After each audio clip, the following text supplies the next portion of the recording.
बिस्मिल्लाहिर्रहमानिर्रहीम। अस्सलाम वालेकुम स्टूडेंट्स। चैप्टर नंबर 12 सर्कुलेशन, और आज इसके जो डिटेल क्वेश्चन आंसर्स हैं यानी लॉन्ग क्वेश्चन आंसर्स वो इस वीडियो में आप सॉल्व करने वाले हो। तो सबसे पहले पेज नंबर 293 के ऊपर आ जाओ आप। इसमें लाइन से तकरीबन 8 क्वेश्चन हैं, वन बाय वन हम इसको डिस्कस करेंगे। सबसे पहला सवाल जो है वो आपसे कह रहा है कि structure of blood vessels in man, यानी इंसानों में जो ब्लड वेसल्स होती हैं ये किस तरह की होती है, इसका स्ट्रक्चर जो है ये आपको बताना है। ठीक है, सीधा आप मूव करोगे पेज नंबर 280 के ऊपर।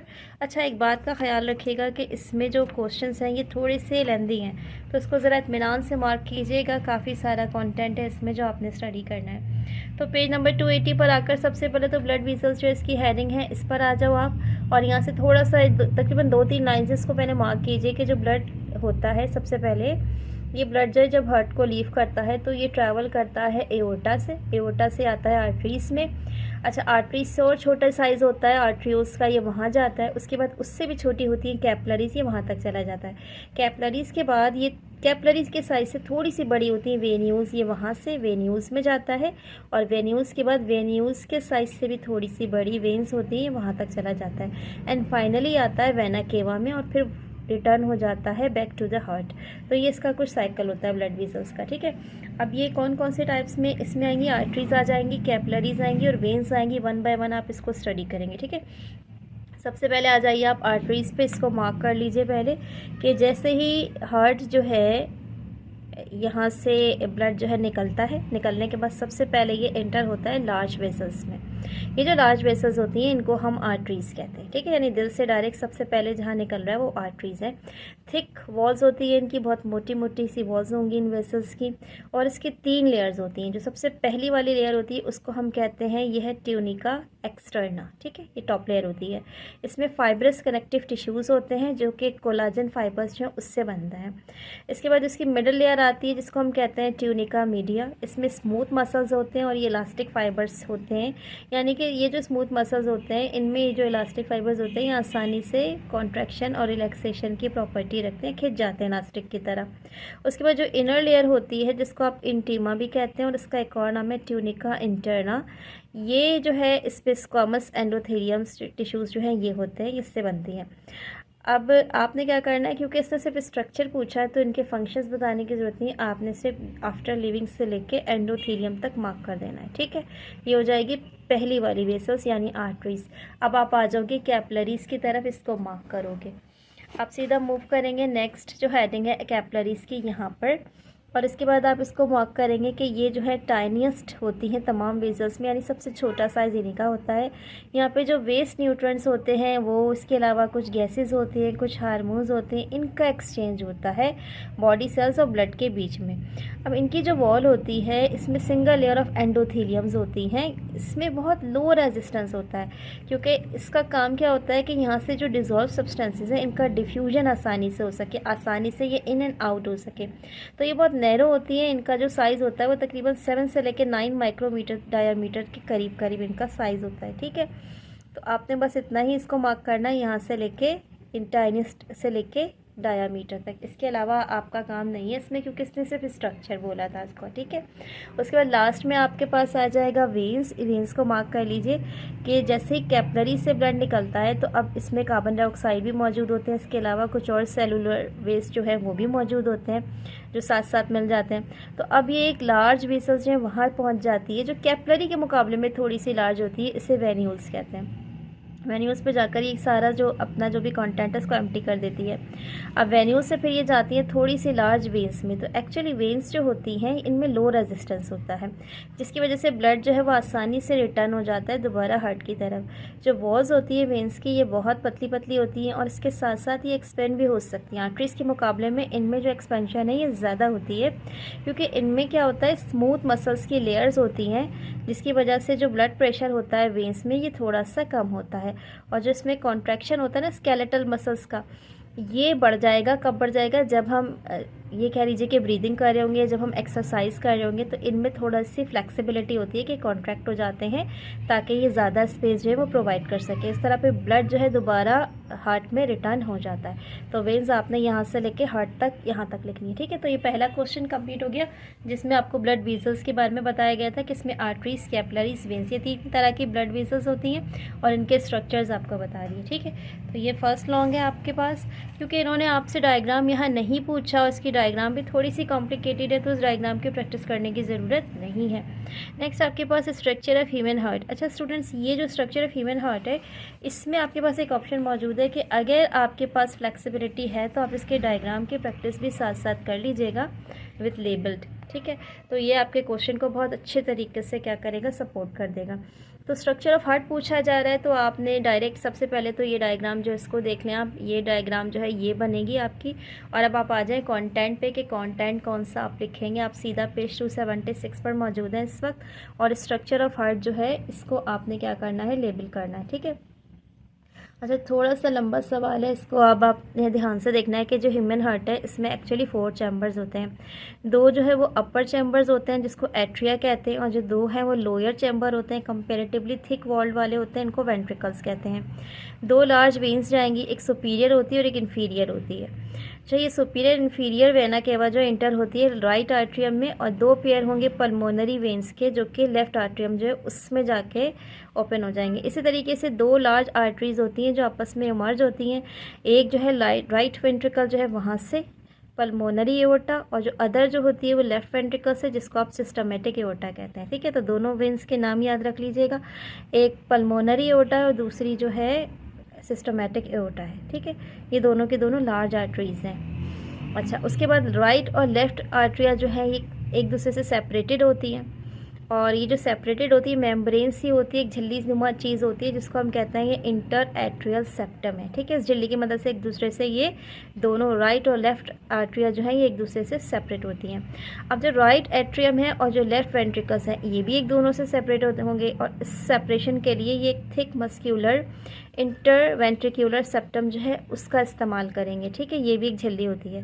जो चारों वॉल्स होती हैं दिल की ये सब की सब नेक्स्ट पेज पे कंटिन्यू करेंगे, कनेक्टिव टिश्यूज़ जो है उससे मिलकर बनती हैं, सही है। अच्छा अब इसके साथ साथ इन कनेक्टिव टिश्यूज़ की जो फ्लैप्स होती हैं वो इस तरह से होती हैं कि जो बैकवर्ड फ्लो ऑफ ब्लड होता है ये इसको प्रिवेंट करती हैं, वो पॉसिबल यहाँ पे नहीं होता।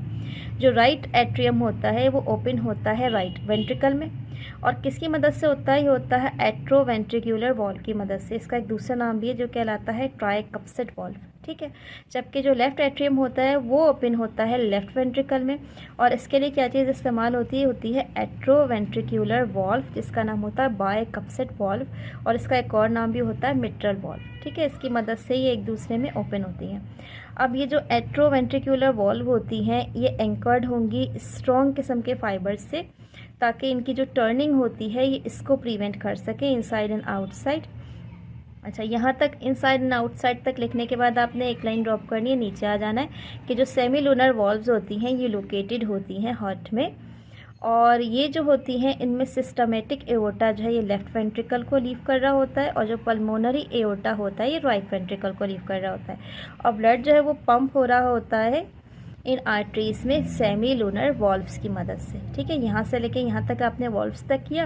उसके बाद इधर आ जाइए, जो कैविटी होती है लेफ्ट वेंट्रिकल की ये नैरो होती है और जो राइट वेंट्रिकल है इसके मुकाबले में जो लेफ्ट वेंट्रिकल है इसकी जो कैविटी है वो थोड़ी सी नैरो होगी। इसके पीछे रीज़न होता है, ठीक है। इसमें क्यों मस्क्यूलर वॉल्व्स जो हैं वो ज़्यादा होंगे क्योंकि एक जो है जहाँ पे नैरो है वो सिर्फ़ और सिर्फ क्या करती है, ब्लड को पंप करने के बाद लंग्स में प्रोवाइड करती है, जबकि दूसरी जो है उसका काम क्या होता है कि ये पूरी बॉडी के जो बाकी पार्ट हैं इन पर जो है वो ब्लड जो है उसका सर्कुलेशन करती है, ये सिस्टमेटिक सर्कुलेशन करती है, ठीक है। तो यहाँ से लेके यहाँ तक आपने मार्क करना है। ये था ओवरऑल आपके स्ट्रक्चर ऑफ हार्ट जिसमें आपको बताया कि एओर्टा कितने हैं, वेंट्रिकल्स कितने हैं, ठीक है, ब्लड किस तरीके से पंप होता है, ये सारी की सारी कंडीशंस और साथ में डायग्राम्स। तो यहाँ पे क्वेश्चन नंबर 2 लॉन्ग जो है वो भी आपका कंप्लीट हो जाता है। नेक्स्ट क्वेश्चन आपसे पूछ रहा है सर्कुलेशन क्या है और नीड ऑफ सर्कुलेशन जो है ये क्यों होती है। इसी से मिलता जुलता एक सवाल आपने शॉर्ट में भी कर लिया। यहाँ पे सिर्फ एक चीज़ एडिशनल है और एडिशनल चीज़ क्या है कि सर्कुलेशन जो है इसकी डेफिनेशन जो है वो इन्होंने आपसे पूछी है, ठीक है। तो अब आपने क्या करना है, सीधा पेज 273 के ऊपर जाना है। यहाँ आ जाइए। सबसे पहले आपने क्या करना है, जो सर्कुलेशन है इसकी डेफिनेशन बतानी है। अच्छा, सर्कुलेशन या सर्कुलेटरी सिस्टम एक ही चीज़ है।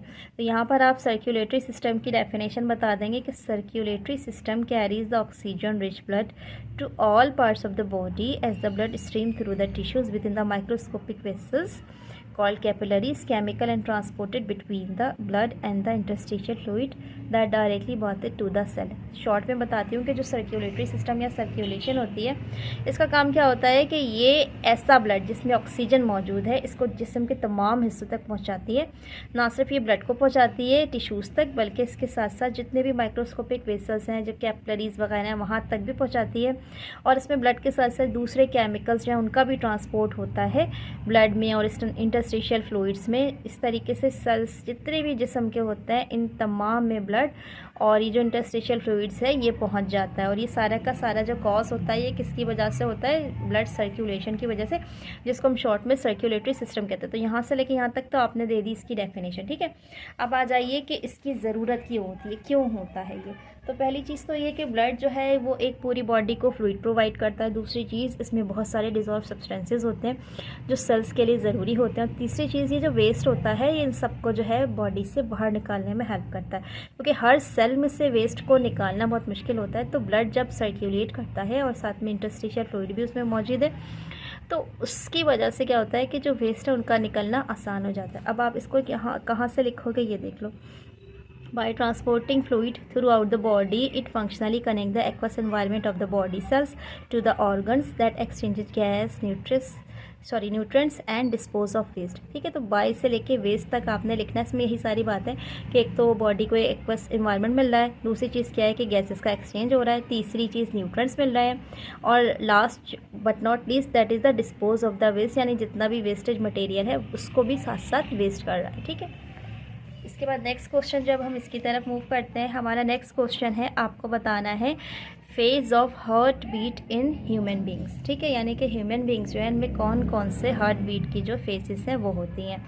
इस पर आ जाए आप, पेज नंबर 277 जो है इस पर मूव करेंगे हम सीधा और इसकी स्टेजेस देखेंगे। ठीक है, आ जाए अब आप यहाँ पे, थोड़ा सा इसमें लंबा काम है, देख लीजिएगा इत्मीनान के साथ। सबसे पहली चीज़ तो ये कि फेजेस ऑफ हार्ट बीट जो है पेज 277 पे ये आपने मार्क कहाँ से करना है, यहाँ से मार्क करना और अगले पेज पे जहाँ तक मैं आपको मार्क कराऊंगी वहाँ तक करना है। ठीक है, ये क्या कह रहा है कि जब कॉन्ट्रैक्शन होती है हार्ट चैम्बर्स की तो हम इसको कहते हैं कि ये हार्ट बीट है। जो नॉर्मल ह्यूमन बींग होते हैं इनमें ये हार्ट बीट तकरीबन 72 टाइम्स पर मिनट होती है रेस्टिंग कंडीशन में। ठीक है, अब होता क्या है कि इससे ख़ास रिदम प्रोड्यूस होता है जिसको आप हार्ट बीट कहते हैं। ये ऑल्टरनेट कॉन्ट्रैक्शन एंड रिलैक्सेशन का एक प्रोसेस होता है। ठीक है, जिसमें जो हार्ट के चैम्बर्स होते हैं ये ऑल्टरनेट, एक कॉन्ट्रैक्ट करता है तो दूसरा रिलैक्स करता है। इस पूरे प्रोसेस को हम कहते हैं कि ये कार्डियक साइकिल्स है।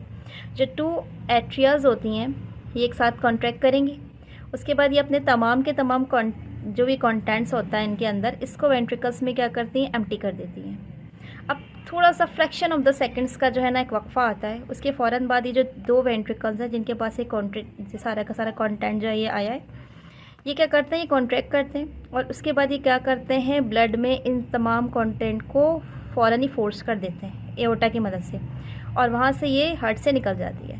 अच्छा, अब ये जो दोनों चैम्बर्स हैं इनका जो रिलैक्सेशन टाइम होता है ज़रा सा होता है, माइक्रो सेकेंड्स में होता है, ये भी आपको आगे बताते हैं। इस तरह से जो साइकिल होता है ये रिपीट चलता चला जाता है। माइक्रो सेकंड्स में रिलैक्सेशन होती है, फिर दोबारा कॉन्ट्रैक्शन होती है, साइकिल रिपीट होता चला जाता है कंटिन्यूसली। हमारी पैदाइश से लेके हमारी डेथ तक की साइकिल चलता ही चला जाता है। ये जो पीरियड होता है वेंट्रिकुलर कॉन्ट्रैक्शन का, इसको हम कहते हैं वेंट्रिकुलर सिस्टोल। ठीक है, यानी कि जब वेंट्रिकल्स आपके कॉन्ट्रैक्ट करें तो हम इसको क्या कहते हैं, ये वेंट्रिकुलर सिस्टोल है। जबकि जब रेस्ट होता है, नेक्स्ट पेज पर आ जाए आप, जबकि रेस्ट होता है साइकिल का तो इसमें क्या होता है कि ये जो चैम्बर्स होते हैं ये रिलैक्स करते हैं और उसके फ़ौरन बाद जो एट्रिया है इसका कॉन्ट्रैक्शन स्टार्ट हो जाता है। इस वाले प्रोसेस को हम कहते हैं ये वेंट्रिक्यूलर डायस्टोल है, ठीक है। जो नॉर्मल रेस्टिंग हार्ट होता है इसमें आमतौर सिस्टोल जो है इसका जो रेट होता है तकरीबन 0.3 सेकेंड का होता है, इतना सा डिफरेंस। और डायस्टोल जो इसका 0.5 सेकेंड्स का होता है। यानी अभी मैंने आपसे कहा था कि माइक्रो सेकेंड्स में ये काम होता है, तो ये वही माइक्रो सेकेंड्स है, ठीक है। यानी सिस्टोल के लिए 0.3 और डायस्टोल के लिए 0.5 सेकेंड्स के करीब का वक्त होता है। तो बस इतना ही आपने मार्क करना है, ठीक है। ये हार्ट बीट का साइकिल है आपका, सही। अच्छा, नेक्स्ट जो क्वेश्चन है इस पर अब आप आ जाइए। ये कह रहा है कि describe the flow of blood through human heart as regulated by the valves, ठीक है। 283 284 पर ये मौजूद है, आपने आ जाना है सीधा इधर आ जाए। छोटा सा टॉपिक है ये, कोई बहुत बड़ा नहीं है। Rate of blood flow in blood vessels, ठीक है। यहाँ आ जाएँ आप। ब्लड आमतौर पर फ्लो करता है वेसल्स में, अनइवन स्पीड होती है इसकी, ठीक है।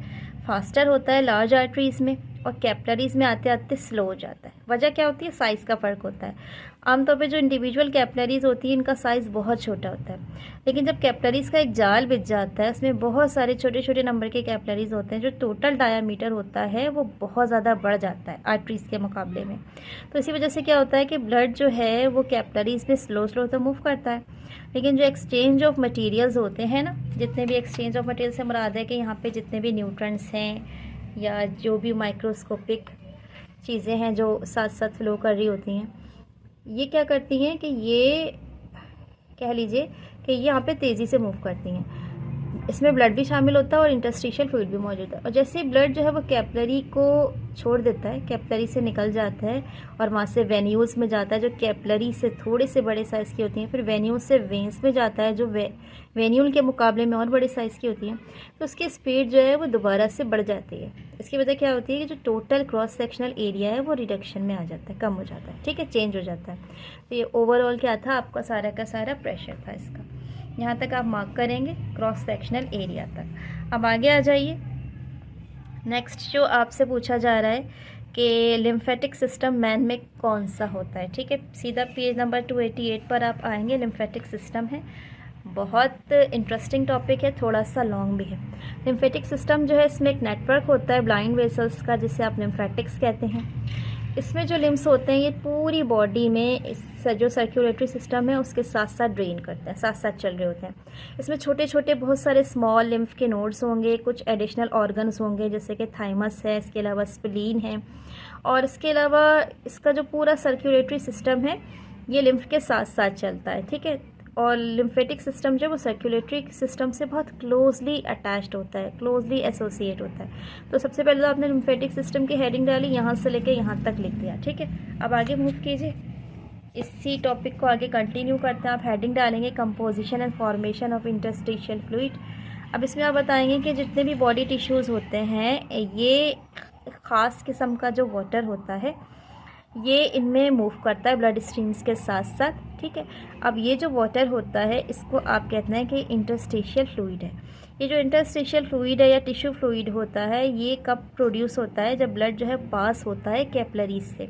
अब ये जो कैपिलरी की वॉल होती हैं ये कुछ कंपोनेंट्स जो ब्लड होती हैं उसको तो अलाउ कर देते हैं जिनका साइज़ छोटा होता है, लेकिन कुछ कंपोनेंट्स ऑफ ब्लड्स को ये रोक लेती हैं। कौन कौन से होते हैं वो? जैसे कि रेड ब्लड कॉर्पस्कल्स हैं या ब्लड प्रोटीन्स हैं, इसको अपने अंदर से पास होने नहीं देती, ठीक है। अगला वाला जो टॉपिक है इस पर आ जाए, ये इसी का ही हिस्सा चल रहा है, ठीक है, लिम्फेटिक सिस्टम का। यहाँ पर आ जाओ आप, ये लिम्फेटिक वेसल्स की बात करें। यहाँ से लगाइएगा कि जो लिम्फ की कैपिलरीज होती हैं कॉम्प्लेक्स नेटवर्क बनाती हैं, ये बहुत छोटे साइज़ की होती हैं, इनकी वॉल बहुत थिन होती है, इनमें जो वेसल्स होती है इसकी वॉल्स बहुत थिन होती हैं और इनमें जो सब्सटेंसेस होते हैं बड़ी आसानी के साथ मूव कर लेते हैं, ठीक है। तो यहाँ से लेके यहाँ तक पहले आपने लगाया, अब कुछ लाइन्स ड्रॉप करके यहाँ से आ जाएगा कि जो मटीरियल्स होते हैं जो लिम्फ कैपिलरी से कलेक्ट हो रहे होते हैं वो एक लार्ज लिम्फ वेसल्स जो हैं इसमें मूव करते हैं। और ये जो लार्ज लिम्फ वेसल्स में जब ये मूव करते हैं तो इसके साथ साथ जो ब्लड होता है वो भी वेन में मूव करता है साथ साथ, ठीक है। तो यहाँ से लेके वेन्स तक आपने इसको लगाना है। उसके बाद आपने यहाँ पे लगाना है role of lymph vessels in villi, ठीक है। विलाई आपको पता है इंटेस्टाइन का हिस्सा होता है, स्मॉल इंटेस्टाइन का। तो स्मॉल इंटेस्टाइन्स जो है इसमें लिम्फ कैपिलरीज बहुत ज़्यादा क्वांटिटी में होती हैं। जब डाइजेस्टेड फैट जो है वो एब्जॉर्ब हो जाता है तो जो इंटेस्टाइनल सेल्स होते हैं ये फैट ग्लोब्यूल्स जो इसको रिलीज़ करते हैं इंटरस्टिशियल फ्लूइड्स में। तो ये जो ग्लोब्यूल्स होते हैं ये बहुत लार्ज क्वांटिटी में होते हैं। ये क्या करते हैं, आसानी से ब्लड कैपिलरीज जो इसमें डिफ्यूज़ हो जाते हैं, लेकिन बहुत आसानी से मूव नहीं कर सकते। ठीक है, तो कहा जाता है कि जो फैट ग्लोब्यूल्स होते हैं तकरीबन 1% लिम्फेटिक फ्लूइड्स जो है इन्हीं फैट ग्लोब्यूल्स से बन जाता है। सही है। उसके बाद नेक्स्ट है आपके पास ये लिम्फेटिक टिश्यूज़ हैं, जो लार्ज लिम्फ वेसल्स होते हैं। ये किडनी शेप एक स्ट्रक्चर होता है जिसको आप कहते हैं लिम्फ नोड्स। ये वहाँ से जो है ना फॉर्म होता है। लिम्फ जो है ये इनका एक चैनल सा बना हुआ होता है और इस तरह से ना ये देखिए जैसे यहाँ पे ये बता रहे हैं ना लिम्फ टिश्यूज़ हैं, ये किडनी शेप सा स्ट्रक्चर होता है। यहाँ इस तरह से इसके चैनल्स बने हुए होते हैं। यहाँ से लेके यहाँ तक आप इसको मैक्रोफेजिस तक लगाएंगे। लास्ट लिखेंगे आप स्प्लीन, इसको आप यहाँ से मार्क करेंगे कि जो स्प्लीन होते हैं ये फिल्टर करते हैं ब्लड को। ये जो जितने भी मैक्रोफेजेस हैं और जो लिम्फोसाइट्स हैं इनको एक्सपोज करते हैं, और जो फॉरेन पार्टिकल्स होते हैं ब्लड में या जो एज ब्लड सेल्स हैं इन सबको क्या करता है, ये डिस्ट्रॉय कर देता है। ठीक है, तो यहाँ से ये लिम्फ वाला सवाल जो है वो भी कंप्लीट हो गया आपका।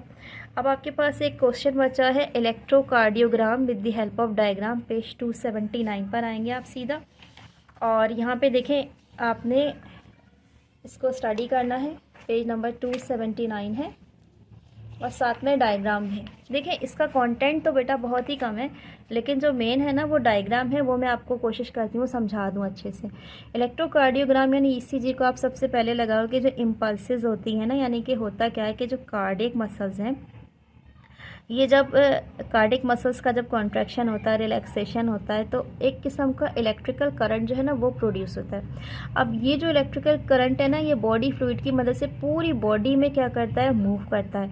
और ये जो बॉडी सरफेस में क्योंकि इलेक्ट्रिकल करंट जब आसानी से बॉडी में आपके मूव कर रहा है, तो अब अगर कोई भी एक्सटर्नल इलेक्ट्रोड्स आप लगा देंगे ना तो इस करंट को आप मेजर कर लेते हैं। और ये जो तरीका होता है इसको हम क्या कहते हैं, हम इसको कहते हैं इलेक्ट्रोकार्डियोग्राम। यानी करंट तो बॉडी के अंदर प्रोड्यूस हो रहा है और मीडियम क्या है, आपके बॉडी फ्लूइड है। अब आप एक्सटर्नली कोई भी इलेक्ट्रोड अप्लाई कर लो तो आप इसका जो है एक ईसीजी सा ले लेते हो और इसको आप कहते हो कि इलेक्ट्रोकार्डियो डायग्राम है ये इसकी। ठीक है, अच्छा अब आ जाए आप इसको कि इसको आप समझोगे कैसे, ध्यान से देखिएगा। यहाँ पे इस तरफ जो है एट्रियल है और इस तरफ जो है ये वेंट्रिकल्स के हैं कुछ पार्ट्स। ठीक है, होता क्या है, आप अपनी आसानी के लिए ये जो इस तरह की एक वेव्स निकलती है इसको नाम दे देते हैं, ये PQRST है, ये वेव्स हैं। ठीक है, जब होता क्या है, जब सबसे पहले एट्रियल डीपोलराइजेशन होती है ऐसे नोट पर तो एक P वेव बनती है। देखें जो ग्रीन सी वेव है ना ये P वेव बनेगी, ये रिकॉर्ड हो गई। अब उसके बाद क्या होता है कि जब एट्रियल डीपोलराइजेशन कंप्लीट हो जाती है, इम्पल्स जब वो थोड़ी सी डिले हो जाती है AB नोट पे, तो अब ये P नोट जो है वो ये पूरी कंप्लीट हो जाती है, Q की तरफ ये नोट आ जाती है, Q वेव मिल जाती है आपको यहाँ पे। ठीक है, ये जो ग्रीन सी नज़र आ रही है। उसके बाद नेक्स्ट स्टेप पे क्या होता है, अब ये वेंट्रिकुलर डीपोलराइजेशन स्टार्ट हो जाती है। जब ये बिल्कुल अपने टॉप पर पहुँच जाती है एपिक्स पे, तो इस वक्त आपको एक कॉम्प्लेक्स दिखता है, ये QRS है। ठीक है, पूरा देखें इस तरह से ग्रीन सी एक टॉप एपिक्स वाली वेव दिख रही है आपको। ये QRS जो है ये क्या होती है, ये शो करती है वेंट्रिकुलर डीपोलराइजेशन जो बिल्कुल अपने टॉप पर पहुंच गई है। ठीक है, उसके बाद नेक्स्ट स्टेप पे अब आपके पास क्या होगा कि जो वेंट्रिकुलर डीपोलराइजेशन है अभी तो पहले टॉप पे पहुंची थी, अब कंप्लीट हो गई। जैसे ही कंप्लीट हो जाती है तो इस तक की जो नोड है ये ख़त्म होकर T की तरफ आना शुरू हो जाती है। ये वाला हिस्सा देखें आप, ये ग्रीन वाला, ये जो है ये आपको शो कर रहा है कि ये वेंट्रिकुलर डीपोलराइजेशन कंप्लीट हो चुकी है। अब नेक्स्ट स्टेप पे क्या होगा कि जो वेंट्रिकुलर रीपोलराइजेशन है अब ये अपने टॉप पर पहुंचेगी। जैसे ये अपने टॉप पे पहुंचेगी तो T वेव जो है ये यहाँ पे प्रोमिनेंट हो जाएगी, ये अपने आप को शो करेगी। और लास्ट स्टेप में क्या होगा कि जब वेंट्रिकुलर रीपोलराइजेशन कंप्लीट हो जाती है तो T से भी वेव ख़त्म हो जाती है और लास्ट यहाँ पहुँच जाती है ग्रीन वेव्स। तो इस तरह से जो ECGS को रीड करके जो भी अच्छे डॉक्टर होते हैं वो बता देते हैं कि जो पल्सेस हैं ये प्रॉपर चल रही हैं और हार्ट की जो कंडीशंस है वो क्या है। ठीक है, तो इन्होंने आपसे कहा है कि इसकी डायग्राम्स भी, तो यहाँ ये डायग्राम्स मत बनाइएगा, आप ये वाली डायग्राम बना दीजिएगा PQRST वाली, और इसके नीचे का जो कंटेंट है इसको ज़रूर मेंशन कीजिएगा बोर्ड में। जब आप ये डायग्राम्स बनाएं तो आप देखें जहाँ जहाँ ग्रीन कलर है वहाँ पे आप कोई कलर चेंज कर लीजिएगा, जैसे ब्लू पेंसिल यूज़ कर लीजिएगा या बेशक ग्रीन पेंसिल यूज़ कर लीजिएगा, लेकिन 2 कलर्स की पेंसिल से इस डायग्राम को बनाइएगा बोर्ड पर। अच्छा जी, अब इस चैप्टर का जो लास्ट क्वेश्चन है ये देख लें, pulmonary circulation and systematic circulation. ठीक है, पेज 282 पर आ जाओ। छोटी छोटी सी 2 सर्कुलेशन हैं, इसको रीड करते हैं, इंशाल्लाह ताला चैप्टर के सारे क्वेश्चंस फिर कंप्लीट हो जाते हैं। तो यहाँ पे एक पल्मोनरी सर्कुलेशन है, पेज नंबर 282 पर। यहाँ पर आप जाओ, सीधा सबसे पहले देखो इसको यहाँ से स्टार्ट करना है। पल्मोनरी सर्कुलेशन की हेडिंग पुट कीजिएगा और बताइएगा कि जो डीऑक्सीजनेटेड ब्लड होता है पूरी बॉडी से ये कलेक्ट होता है, ये राइट एट्रियम में कलेक्ट हो जाता है और उसके बाद ये राइट वेंट्रिकल को पास होता है। यहाँ से ये जो डीऑक्सीजनेटेड ब्लड है ये पंप होता है सीधा पल्मोनरी एओर्टा में। अब ये जो पल्मोनरी एओर्टा है डिवाइड होती है राइट और लेफ्ट पल्मोनरी आर्टरीज में। ये पल्मोनरी आर्टरीज क्या करती हैं, इस ब्लड को लेके लंग्स तक जाती हैं। यहाँ से ब्लड जो है ये पल्मोनरी कैपिलरीज तक पहुँचता है। कार्बन डाइऑक्साइड जो यहाँ से रिलीज़ होती है और ऑक्सीजन जो है इसको पिकअप कर लिया जाता है। अब ये जो ब्लड है रिटर्न हो जाता है लेफ्ट एट्रियम में और हार्ट में। किसकी मदद से? पल्मोनरी वेन्स की मदद से। जो पूरा सर्किट है ये पल्मोनरी सर्कुलेशन का है। उसके बाद नेक्स्ट है आपका सिस्टमेटिक सर्कुलेशन। सिस्टमेटिक सर्कुलेशन में क्या होता है, एओर्टा और वेना केवा, ये 2 मेजर पाथवे होते हैं ब्लड के। सिस्टमेटिक सर्कुलेशन में क्या होता है, आर्टरीज जो है वो ऑक्सीजनेटेड ब्लड लेती हैं और ये जो ब्लड होती है ये बिल्कुल ब्राइट रेड कलर का होता है, जबकि वेन्स जो है ये डीऑक्सीजनेटेड ब्लड लेती हैं और ये डल रेड सा होता है। बॉडी में आपको कैसा नज़र आता है, लाइट ब्लू सा कलर होता है। ठीक है, तो यहाँ से लेके यहाँ तक आपने लिखना है, क्योंकि इसने आपसे सिर्फ 2 ही सर्कुलेशन पूछे थे, पल्मोनरी सर्कुलेशन और सिस्टमेटिक सर्कुलेशन, तो आपने जस्ट इन्हीं दोनों को डिफाइन करना है। तो स्टूडेंट्स, इसके साथ ही आज की जो वीडियो है चैप्टर नंबर 12 के लॉन्ग क्वेश्चन आंसर्स की सर्कुलेशंस की, ये ज़ूलॉजी सेक्शंस में था, ये भी कंप्लीट हो गई है। अगर वीडियो अच्छी लगे प्लीज़ इसको अपने क्लास फेलोज़ की व्हाट्सएप ग्रुप में ख़ास तौर पर शेयर किया कीजिए और चैनल को लाइक कर लीजिए, सब्सक्राइब कर लीजिए। कमेंट सेक्शन में अगर कोई भी प्रॉब्लम है उसको ज़रूर मेंशन कीजिए। अपना बहुत सारा ख्याल रखिएगा, मुझे अपनी दुआओं में याद रखिएगा। टेक केयर एंड अल्लाह हाफ़िज़।